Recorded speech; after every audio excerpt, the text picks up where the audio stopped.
when a new teacher picked the wrong veteran to challenge.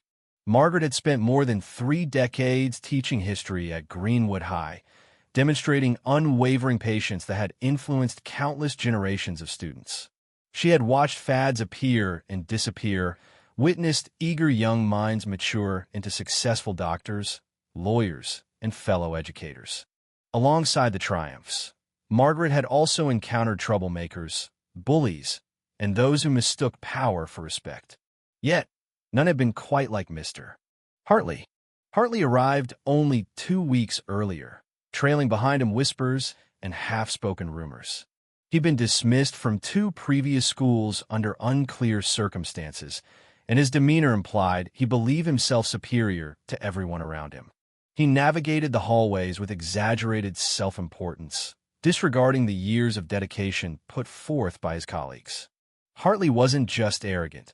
He was subtly cruel, his words laced with condescension, his comments always skirting the edge of outright insult. Now, he had set his sights on Margaret. Margaret had just completed grading a pile of assignments when she heard a sharp knock at her classroom door.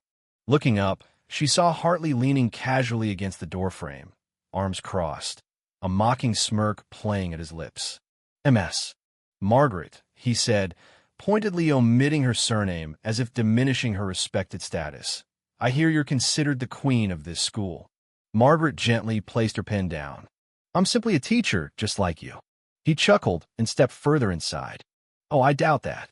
His eyes roamed the room, lined with historical maps, antique books, and photographs capturing decades of student memories. "Perhaps you've overstayed your welcome." Margaret raised an eyebrow. "Excuse me, don't you think it's time for retirement? Make room for fresh, modern approaches. I hear your methods are outdated." Silence enveloped the room, thick and charged. Margaret clasped her hands calmly on the desk. 2 weeks here, and you believe you understand my teaching style?" Hartley shrugged. "I've seen it before, the old guard clinging to traditions, fearing progress. Do you still make your students memorize dates?" Margaret shook her head slowly. "You think history is merely about memorizing dates. History should be rewritten by those who understand it better," he smirked.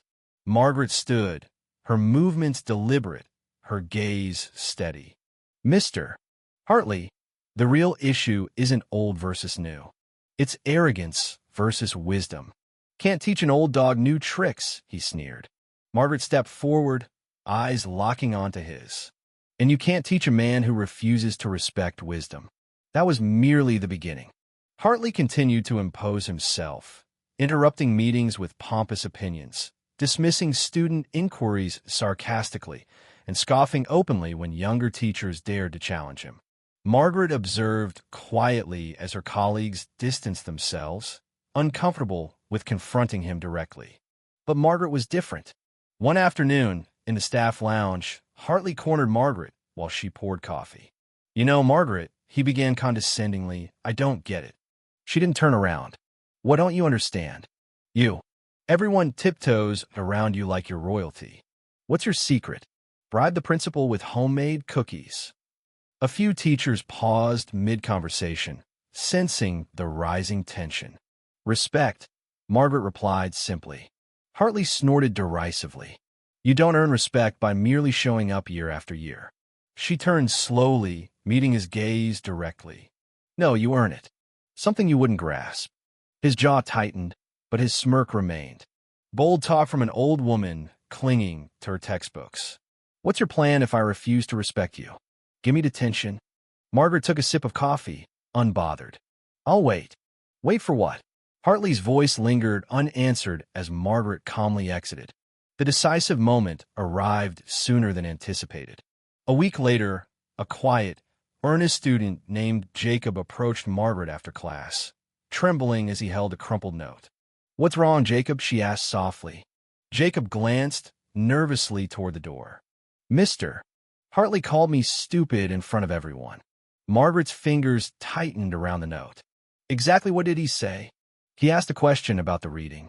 I answered incorrectly, and he said, 'Well, Jacob, I didn't expect much from you anyway. Some people aren't suited for advanced courses.'" Margaret's anger transformed swiftly into steely resolve. Go have lunch, Jacob. I'll handle this. She confronted Hartley in the hallway shortly thereafter. We need to talk, she stated calmly. Hartley rolled his eyes. About Jacob? The kid needs thicker skin. He needs a teacher who doesn't belittle him. Hartley's smirk faltered briefly. Don't act like you've never been tough on students. Toughness isn't cruelty, Margaret countered firmly. You humiliated him. It's not my fault you're no longer effective, Hartley retorted, defensive. Margaret stepped closer, voice unyielding. I've met your type before. Believing power comes from tearing others down, confusing fear for respect. But fear doesn't last. Students passing nearby sensed the gravity of the moment, slowing to watch. Hartley, suddenly self-conscious, straightened. You're overreacting. Margaret smiled knowingly. I'm just beginning. By the following morning, the entire staff knew about the incident. Within days, multiple complaints from parents and students arrived at the principal's desk, meticulously documented by Margaret. Hartley had built his image on intimidation, never anticipating the quiet resilience of those he demeaned. Soon, Hartley vanished without ceremony, his desk cleared and nameplate removed. But Margaret knew Hartley's departure wasn't the end. Students still bore the scars of his words. Jacob hesitated before answering questions, and whispers lingered among students. Determined, Margaret changed the narrative. She provided Jacob with unwavering support, giving his voice space to flourish. She defended students who had been silenced, reminded each of their inherent worth, and fostered confidence through debates, open discussions, and creative projects. Slowly, confidence replaced fear. One evening, as Margaret graded papers, Jacob appeared at her door, proudly holding an essay.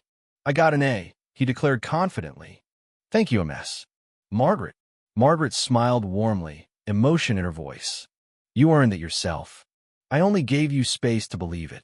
Jacob walked away taller, prouder. Margaret knew then that some individuals were never meant to be challenged lightly. She ensured no student under her watch ever felt diminished again.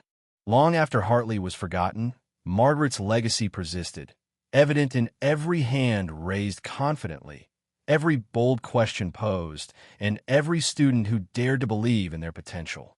Margaret taught them that true power didn't belittle, it inspired greatness.